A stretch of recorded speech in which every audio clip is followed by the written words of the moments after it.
Welcome to another episode of The Customer's House, brought to you by...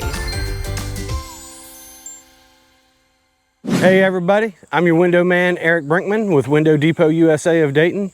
Welcome to season 3 of The Customer's House. We're a little behind on videos this year just because of the amount of work we've been doing. Had a really big job. And then a lot of residential houses this year of growth. We're out here in Yellow Springs. This house right here, we did 20 windows total. All of them are the sliding feature. So I'm gonna walk over here to this one first. The thing about these windows is whoever replaced them before, they did not seal the windows to the brick. And so there was a lot of air infiltration coming in. The customer actually stated in the wintertime they could feel the breeze coming into the floor. But the guys put the exterior capping on everything, sealed it up tight. Customers are already saying they can tell a huge difference. It's been about a month since we put the windows in. This is a flex screen on a 2-light slider. On these 2-light sliders, when they're a little bit wider, they do put a middle piece in, so it's actually 2 screens. They don't want to make one that big, just for whatever engineering code. And then over here on the front porch, we actually did 2 3-light sliders, one here and then there's one in the house. So on the 3-light sliders, we use an extruded frame screen just because the flex screen sitting in there is a little bit wobbly, and so we don't want that. And this is actually a better seal on the 3-light sliders, but every other window we use the flex screen on.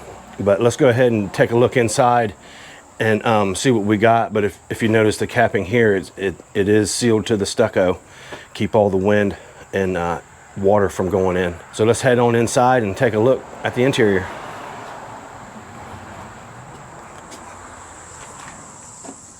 All right. Let's go on over here to this 3-light slider I was just talking about. Now on the inside, depending on what the opening is on the inside, how they set the window, how far in it is. This one right here, it's flush with the drywall, and then the trim was reapplied. And let's go ahead. And then this side will open as well. So on a nice mild day, the customer can open both sides. They have another window over here in the living room so they can get a nice breeze going on. But I just wanted to show the operation of a 3-light slider. Not sure if I've ever done that yet.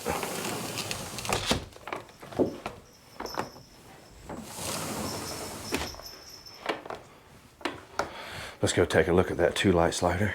This is in their kitchen area. This is the same way. It's flush with the drywall, and then the trim is reapplied.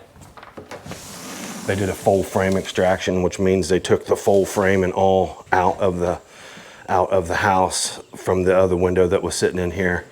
They were replacement windows before, but they were incorrectly installed, letting a lot of air come in. It wasn't draining the water away from the house.